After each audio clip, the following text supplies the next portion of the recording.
नमस्कार, स्वागत है आपका एनडीटीवी इंडिया पर। आपके साथ मैं हूं मीनाक्षी खंडवार और इस वक्त मैं पटना के ऐतिहासिक गांधी मैदान के ठीक बाहर मौजूद हूं। ये वही गांधी मैदान है जिसने बिहार में लगभग हर क्रांति को बनते उभरते हुए देखा है। और देखिए, वक्त है चुनाव का।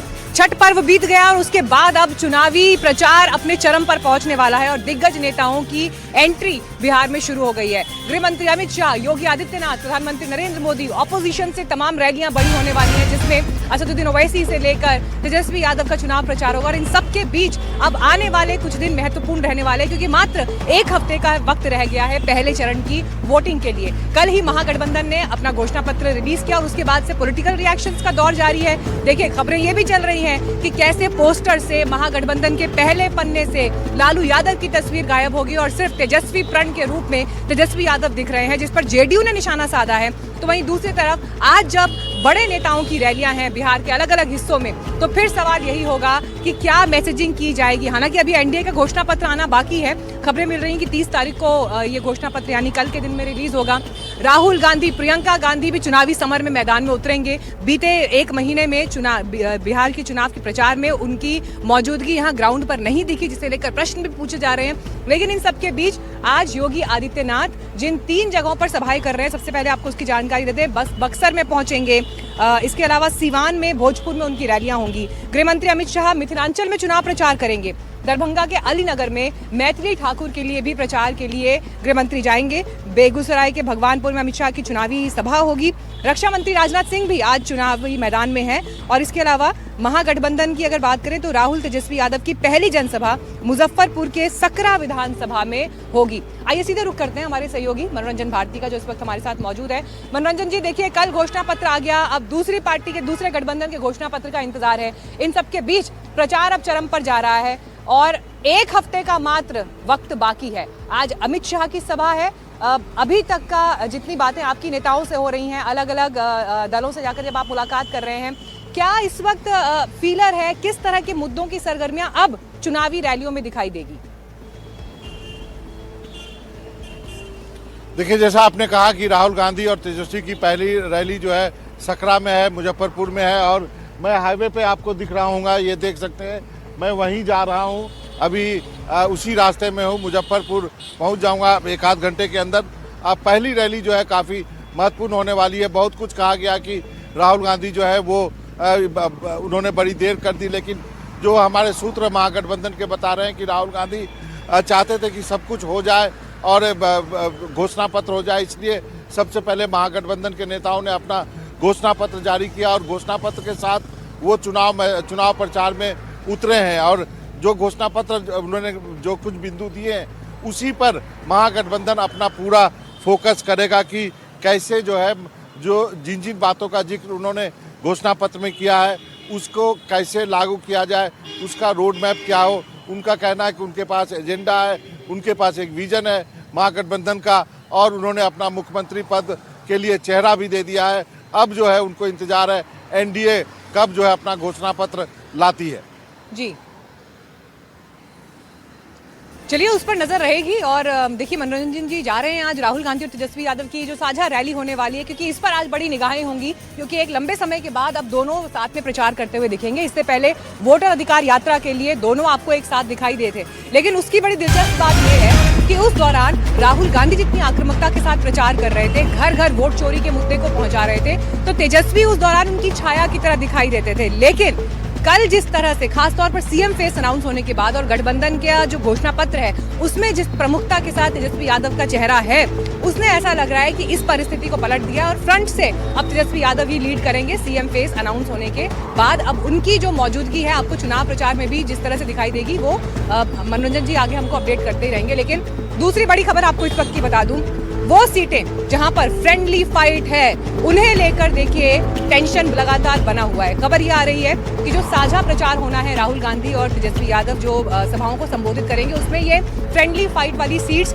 नहीं होंगी। ये इस वक्त बड़ी खबर आ रही है। इसी बीच मल्लिकार्जुन खड़गे और प्रियंका गांधी भी फ्रेंडली फाइट वाली सीटों पर प्रचार नहीं करेंगे। ये बड़ी खबर इस वक्त आपको बता रहे हैं। हमारे सहयोगी रमन भी इस वक्त हमारे साथ मौजूद हैं, मनोरंजन भारती भी मौजूद हैं। लेकिन यहाँ पर मनोरंजन जी, एक बार फिर मैं इस सवाल के लिए आपके पास आ रही हूँ। देखिए, फ्रेंडली सीट्स पर बड़े नेता प्रचार करने से, साझा प्रचार करने से परहेज कर रहे हैं। लेकिन फिर सवाल तो वही है कि यहाँ पर जिस फाइट को सुलझाना था वो आप नहीं कर पाए। नहीं, ये बात तो जरूर है, ये सवाल बार बार पूछा जाएगा कि ये जो 10-11 सीटें हैं, क्या इसको अच्छे से डील किया जा सकता था। जरूर इनको अच्छे से डील किया जा सकता था, और यही वजह है कि जितने भी फ्रेंडली फाइट वाली सीटें हैं उसको अवॉइड किया जा रहा, चाहे राहुल तेजस्वी हो, चाहे प्रियंका गांधी हो, चाहे मल्लिकार्जुन खड़गे साहब हो।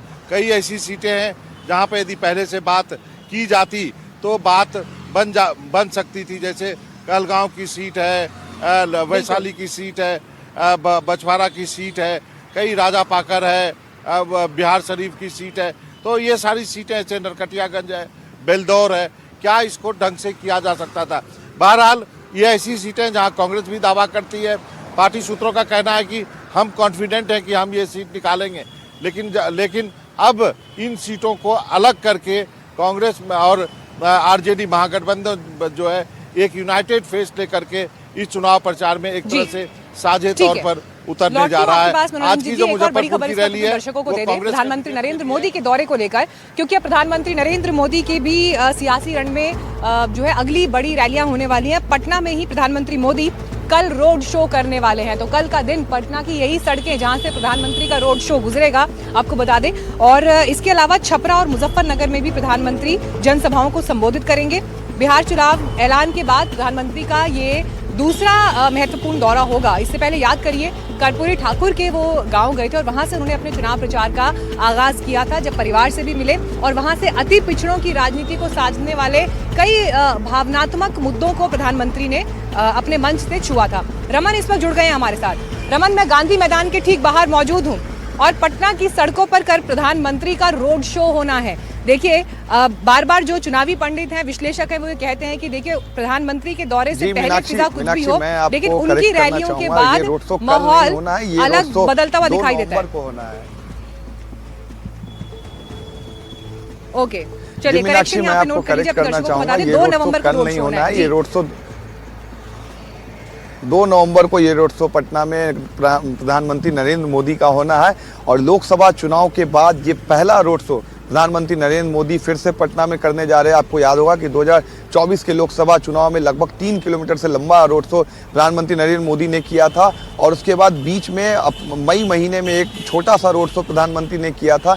लेकिन ये जो रोड शो होगा ये बिल्कुल चुनावी रोड शो होगा, और ठीक पहले चरण से पहले ये रोड शो है पटना में आपको बता दें कि पहले चरण में ही मतदान होने हैं। और ऐसे में 30 तारीख यानी कि कल प्रधानमंत्री का बिहार का दौरा भी है। प्रधानमंत्री की 2 बड़ी जनसभाएं भी कल बिहार में है, और उसके फिर 2 दिन के बाद प्रधानमंत्री का एक रोड शो, यानी कि सीधा मैसेज है प्रधानमंत्री अगले 4 दिन में 2 दिन बिहार में रहेंगे। और ज़्यादा से ज़्यादा कोशिश होगी ऐसे में कि प्रधानमंत्री के जरिए बिहार के वोटर्स को एनडीए के पक्ष में लाया जाए, क्योंकि प्रधानमंत्री सबसे बड़ा चेहरा है एनडीए के, और उनके ही चेहरे पर एनडीए चुनाव में है। हालांकि नीतीश कुमार का चेहरा लेकर एनडीए गई है, लेकिन कई तरह की बातें नीतीश कुमार को लेकर भी है कि क्या उन्हें चुनाव के बाद मुख्यमंत्री बनाया जाएगा या नहीं। तो ऐसे कई सवाल है, लेकिन सबसे बड़ा जो फिगर है एनडीए का वो सिर्फ और सिर्फ प्रधानमंत्री नरेंद्र मोदी है, और उनके चेहरे को ही आगे रखकर एनडीए चुनाव लड़ रही है। इसलिए प्रधानमंत्री कल बिहार में 2 सभाएं करेंगे और 2 नवंबर को एक बड़ा रोड शो पटना में उनके द्वारा किया जाएगा। चलिए, तो देखिए 2 सभाएं होंगी कल के दिन में, और जिस बात की जानकारी, देखिए एक करेक्शन फिर से कर दें, प्रधानमंत्री का जो रोड शो पटना में होना है वो 2 नवंबर को होगा। अब इस बीच विपक्ष के नेताओं का भी बिहार में आना और बड़ी रैलियों का दौर शुरू होगा, जिसमें उत्तर प्रदेश से अखिलेश यादव की रैलियों का दौर 3 नवंबर से शुरू होगा, और उनकी यहाँ पर 3 रैलियां प्रस्तावित हैं, जनसभाएं प्रस्तावित हैं। जिन जिन इलाकों में वो जाएंगे उनमें से एक आपको बता दें कैमूर है। इसके अलावा पूर्वी चंपारण में इंडिया अलायंस के प्रत्याशी मनोज यादव के समर्थन में ये सभा वो करेंगे। दूसरी जनसभा सिवान में बाहुबली सांसद रहे शहाबुद्दीन के बेटे उसामा शहाब के समर्थन में रैली होगी, और तीसरी सभा कैमूर में इंडिया अलायंस के प्रत्याशी अजीत सिंह के समर्थन में होगी। तो अखिलेश यादव भी अब चुनावी समर में उतरेंगे। उत्तर प्रदेश की राजनीति का बड़ा चेहरा, उत्तर प्रदेश के पूर्व मुख्यमंत्री, हालांकि अभी वर्तमान मंत्री योगी आदित्यनाथ ऑलरेडी यहां पर प्रचार कर रहे हैं, और इन सब के बीच योगी आदित्यनाथ की अब यहाँ पर अन्य सभाएं भी प्रस्तावित है। आज के दिन में भी उनके यहाँ पर कार्यक्रम है। लेकिन दिलचस्प ये देखना होगा कि कैसे यूपी और बिहार की सियासत एक दूसरे को प्रभावित करती रही है। मुद्दे वहां उठाए जाते हैं, इम्पैक्ट यहाँ बिहार में भी दिखता है। और जब योगी आदित्यनाथ और अखिलेश यादव उत्तर प्रदेश की जमीन से लेकर बिहार में चुनाव प्रचार कर रहे होंगे और एक दूसरे के सामने होंगे, तो जो मुद्दे उस समय निकल कर आएंगे उन्हें देखना बड़ा दिलचस्प होगा।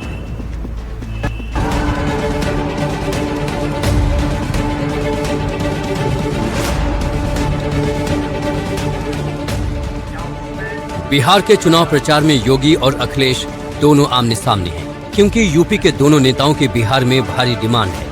समाजवादी पार्टी के अध्यक्ष अखिलेश यादव भी बिहार के दंगल में ताल ठोकने को तैयार है, जबकि मुख्यमंत्री योगी आदित्यनाथ पहले ही स्टार प्रचारक बनकर हमलावर हैं।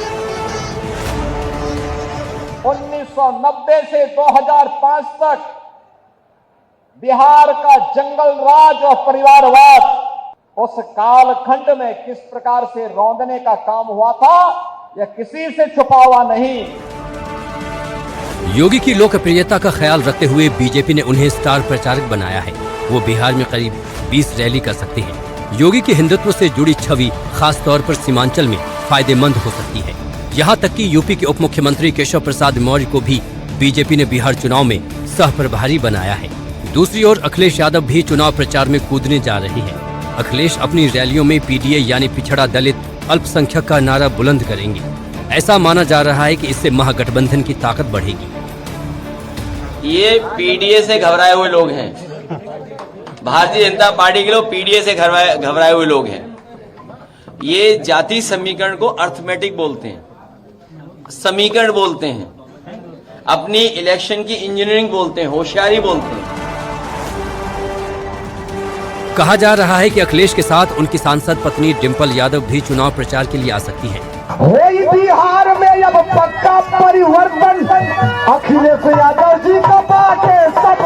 वैसे समाजवादी पार्टी का सांस्कृतिक प्रकोष्ठ पहले ही बिहार में महागठबंधन के लिए अपने खास अंदाज में चुनाव प्रचार कर रहा है।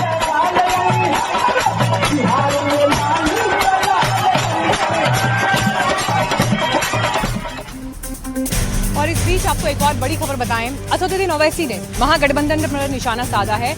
असदुद्दीन ओवैसी ने यह कहा है कि जब मल्लाह का बेटा डिप्टी सीएम पद का उम्मीदवार हो सकता है, तो फिर 17% आबादी वाले मुस्लिम समुदाय से किसी को ऐसा रिप्रेजेंटेशन क्यों नहीं दिया जा सकता, मोहम्मद का बेटा डिप्टी सीएम क्यों नहीं हो सकता। और उनके इस बयान के बाद अब बिहार की राजनीति और चुनावी रैलियों में ये मुद्दा आपको और प्रखरता से गूंजता हुआ दिखाई देगा। ओवैसी ने तेजस्वी पर निशाना साधते हुए कहा कि 17% वाली आबादी को तेजस्वी यादव ने लॉलीपॉप थमा दिया है और आबादी के हिसाब से उन्हें हक और रिप्रेजेंटेशन नहीं दिया है। 3% और कह रहे हैं कि अगर हमारी सरकार बनेगी तो मुख्यमंत्री हमारा होगा। बताओ, आप 17% हैं। अगर मल्ला का बेटा उप मुख्यमंत्री बन सकता, तो क्या आदम का बेटा मुख्यमंत्री नहीं बन सकता? हमको जवाब दो। अगर मल्ला का बेटा उप मुख्यमंत्री बन सकता, तो क्या मोहम्मद का बेटा नहीं बन सकता मुख्यमंत्री?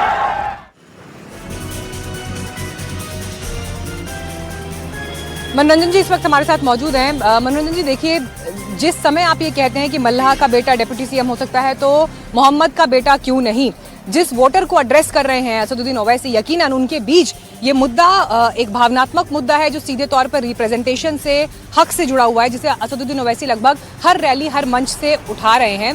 लेकिन चुनाव में जब वोट पड़ेंगे, उस दौरान महागठबंधन के लिए असदुद्दीन ओवैसी की मौजूदगी और उनका ये स्टाइल ऑफ पॉलिटिक्स, ये स्टेटमेंट किस लेवल का नुकसान महागठबंधन को पहुंचा सकते हैं, उनके कोर वोट बैंक को पहुंचा सकते हैं?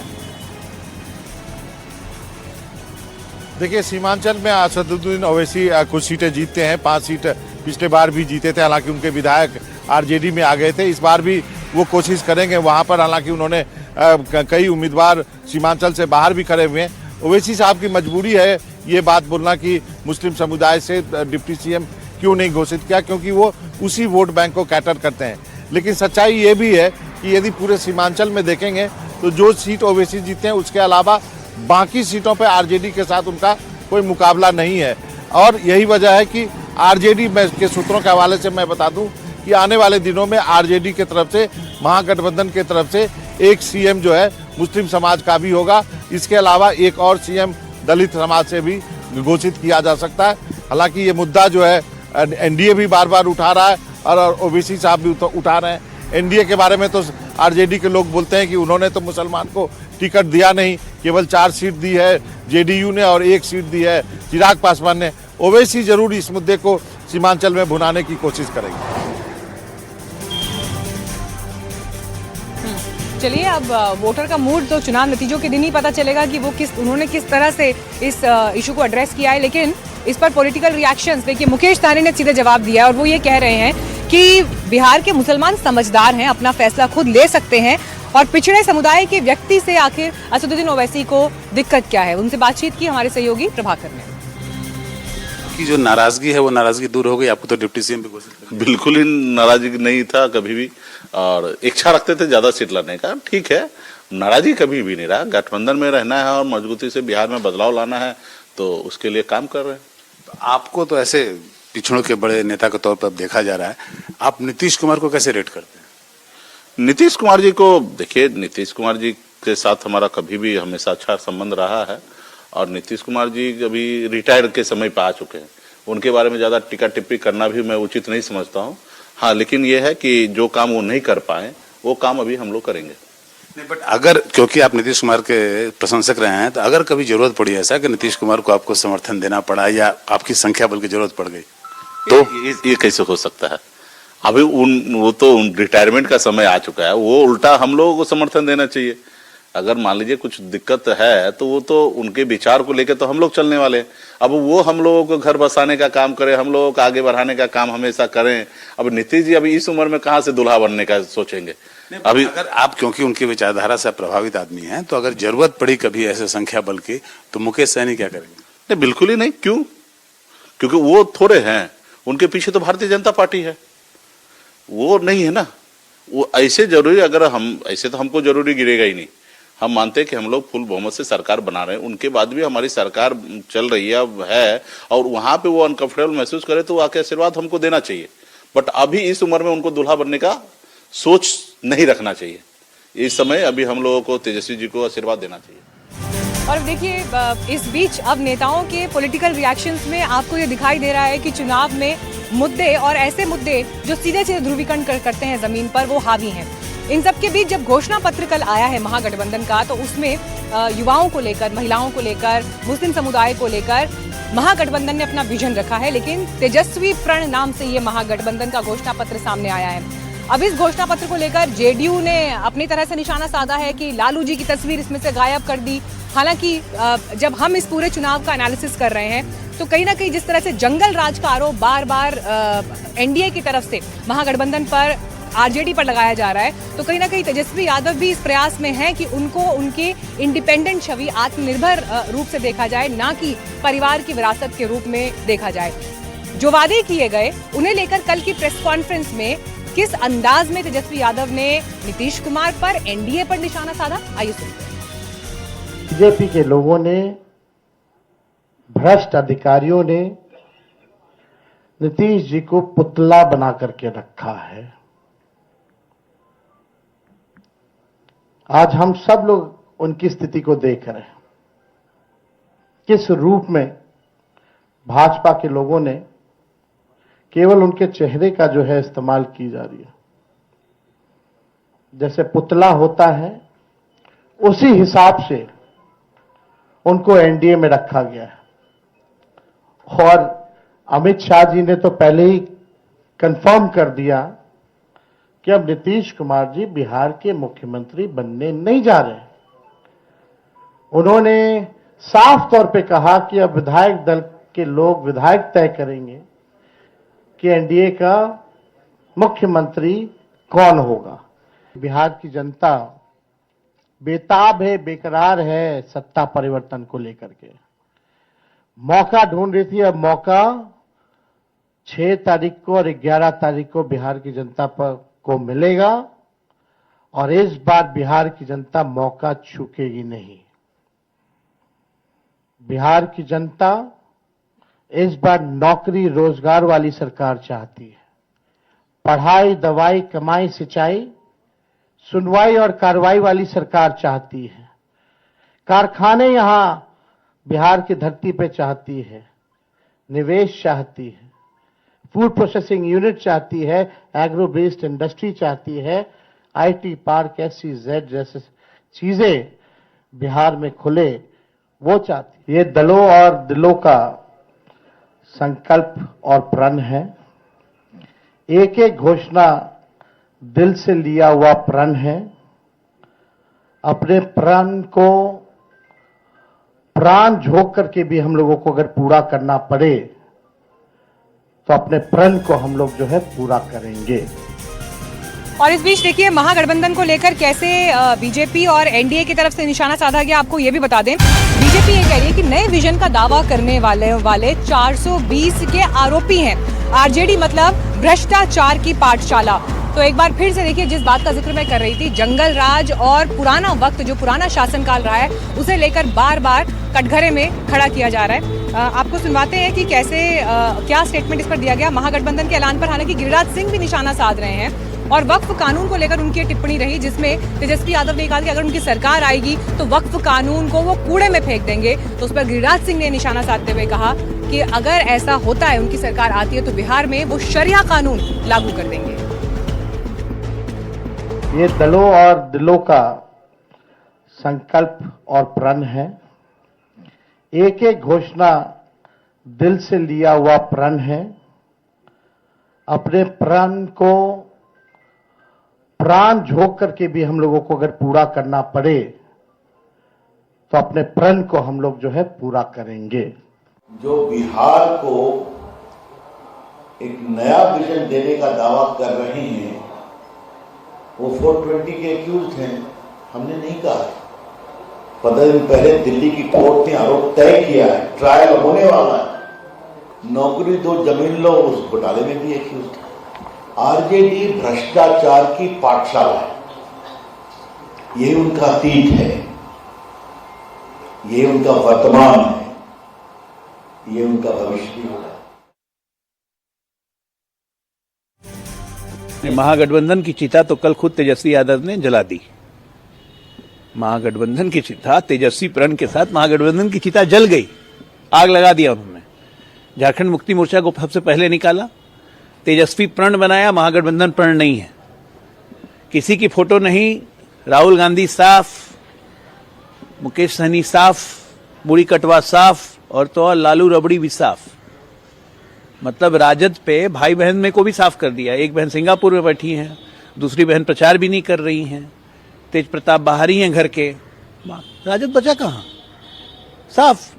उन्होंने स्पष्ट कर दिया कि एनडीए सत्ता में नहीं आ रहा है, महागठबंधन सत्ता में आ रहा है। उन्होंने स्पष्ट कहा कि अगर और मगर जहां पर राजनीति में लग गई तो उसकी डगर तो कठिन अपने आप हो गई, खत्म हो गई। भारतीय जनता पार्टी ने स्पष्ट कर दिया है कि वो चुनाव हारने के लिए लड़ रही है। उन्होंने स्पष्ट रूप से कह दिया है कि वो चुनाव हार चुके हैं और अपनी हार और नैतिक हार उन्होंने आज स्वीकार कर ली है और 14 नवंबर को उनकी हार जनता कर देगी। निश्चित तौर पर तेजस्वी भव होगा बिहार, तेजस्वीमय होगा बिहार, महागठबंधनमय होगा बिहार।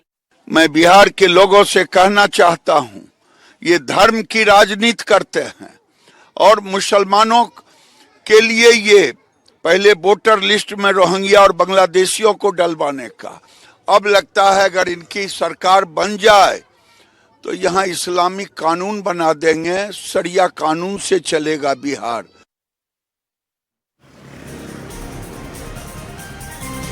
मनोरंजन भारती जी, देखिए एक स्ट्रेटेजिक मूव भी तो है ना। जंगल राज के आरोपों में आपको बार-बार एनडीए घेरता है, बीजेपी के बड़े नेता घेरते हैं, तो इस बार तेजस्वी यादव अकेले इंडिपेंडेंट रूप में वहां पर दिखाई दे रहे हैं। उस छवि से बाहर निकलना है, उससे डिसएसोसिएट करना है, अपने वोटर को मैसेज देना है। देखिए, लालू यादव ने अपना उत्तराधिकारी घोषित कर दिया और कंप्लीट फ्रीडम दिया है तेजस्वी को, और महागठबंधन भी जानता है कोई दिल्ली का चुनाव या सेंटर का चुनाव नहीं हो रहा है कि वहाँ पर राहुल गांधी का फोटो चाहिए, वहाँ पे तेजस्वी यादव का फोटो चाहिए। और मुझे लगता है कि एनडीए की तरफ से अभी भी बांग्लादेशी रोहिंग्या की बात की जा रही है। पूरे एसआईआर की प्रक्रिया हो गई, कोई घुसपैठिया मिला नहीं मिला, इसका जवाब चुनाव आयोग को देना चाहिए। मुझे लगता है मीनाक्षी की बड़ा दुख होता है कि बिहार में जहाँ पे मुद्दों की बात होनी चाहिए वो मुद्दे गायब है। आप जहाँ पे गांधी मैदान में खड़े हैं उसके किनारे किनारे जाके देख लीजिए कितने लोग फुटपाथ पे सोए हुए हैं, उनकी बात कोई नहीं करता, नौकरी की बात कोई नहीं कर रहा, पलायन की बात कोई नहीं कर रहा, बेरोजगार है उसकी बात कोई नहीं कर रहा। अभी भी ये चुनाव लगता है भटकाया जा रहा है या भटक रहा है मुद्दों के आधार पे, गरीब गुरबा की कोई बात करने वाला नहीं है। और चुनाव करीब करीब आते देखिए मुद्दे तो फिर वही हावी होते हैं मंच पर, जो जिसमें ध्रुवीकरण दिखाई देगा, जिसमें एक दूसरे पर आरोप प्रत्यारोप लांछन लगाए जाते हैं। पर शुक्रिया मनोरंजन जी आपका इस जानकारी के लिए। आपसे राहुल गांधी और तेजस्वी की साझा रैली पर भी हम अपडेट्स आगे लेते रहेंगे। लेकिन आइए चुनाव के एक और बड़े चेहरे को लेकर बात करते हैं। प्रशांत किशोर, प्रशांत किशोर 2 बार वोटर आईडी के मामले में फंसते हुए दिखाई दे रहे हैं। और इस बीच आपको ये बता दें कि चुनाव आयोग ने पीके को नोटिस जारी किया है। 2 वोटर आईडी है तो फिर एसआईआर में क्या जांच किया ये वो कह रहे हैं, और बीजेपी ये कह रही है कि 2 वोटर आईडी रखना अपराध है।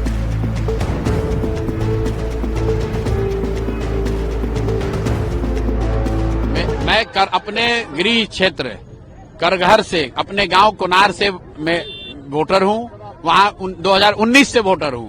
बीच में 2 साल मैं जब कलकत्ता में था तो मैं वहां पर मैंने वोटर आईडी बनाया था।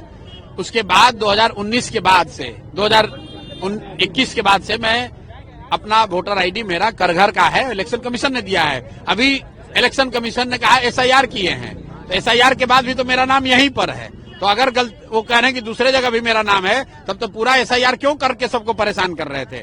भाई आपने खुद से जांचा, खुद से देखा, जो इपिक नंबर है उसके आधार पर करघर विधानसभा क्षेत्र के कोनार गांव में मेरा रजिस्ट्रेशन है। अब इलेक्शन कमीशन झूठ मूठ का इस पर कोई नोटिस जारी करेगा, उससे कोई लेना देना नहीं। जैसे बांग्लादेश के घुसपैठिए देश के अंदर में आधार कार्ड बनवा करके अपने आप को वैध नागरिक घोषित करना चाह रहे हैं, क्या वैसी राजनीतिक मंशा आपकी है?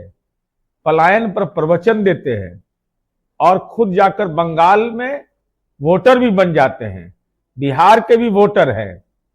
तो क्या इस उम्मीद लगाए बैठे थे कि तृणमूल कांग्रेस की राजनीतिक रणनीति के हम सहयोगी हैं, इसलिए कहीं मौका मिले तो बंगाल से ही राज्यसभा चले जाएं?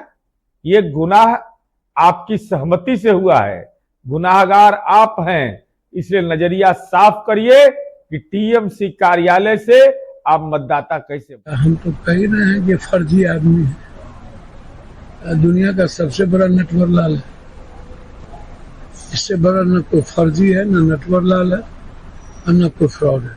के घर शीशे के होते हैं, वो दूसरों के उसमें पत्थर मारते हैं, कैसे चलेगा प्रभु? आपके खुद के जब 2-2 आईडी हैं और आप दूसरों के ऊपर आप सवाल उठाते हैं, दूसरों की आप सो कॉल्ड पोल खोल करने का आप काम करते हैं, जबकि आपका खुद इस तरीके का आपके ड्यूअल वोटरशिप का मामला आपका सामने आ रहा है। 2-2 जगह आपने अपने वोटर आईडीज आपने बना रखे हैं, जो कि कतई उचित नहीं है। चलिए अब देखना होगा 2 वोटर आईडी का ये मामला आगे कहां तक जाता है। लेकिन इस बीच मुख्यमंत्री नीतीश कुमार का एक बयान चर्चा में है, जो मंदिरों की रक्षा को लेकर उन्होंने दिया है। जो हिंदू मंदिर है उसमें भी शाम में जा करके कोई गड़बड़ सड़बड़ इधर उधर करता था, तो इसी को हम इधर उधर देखे थे। तब इसीलिए वर्ष 2016 से 60 वर्ष से पुराने हिंदू मंदिरों की घेराबंदी की गई, अब जिससे चोरी आदि की घटनाएं नहीं होती हैं, कोई तरह का दिक्कत नहीं। पहले वाला तो कोई काम ही नहीं करता था। जैसे ही हम लोग आए वैसे ही हम लोगों ने देखा, जहां कोई गड़बड़ी थी, कोई दिक्कत थी, तो वहां पर तुरंत काम सब ठीक होता था।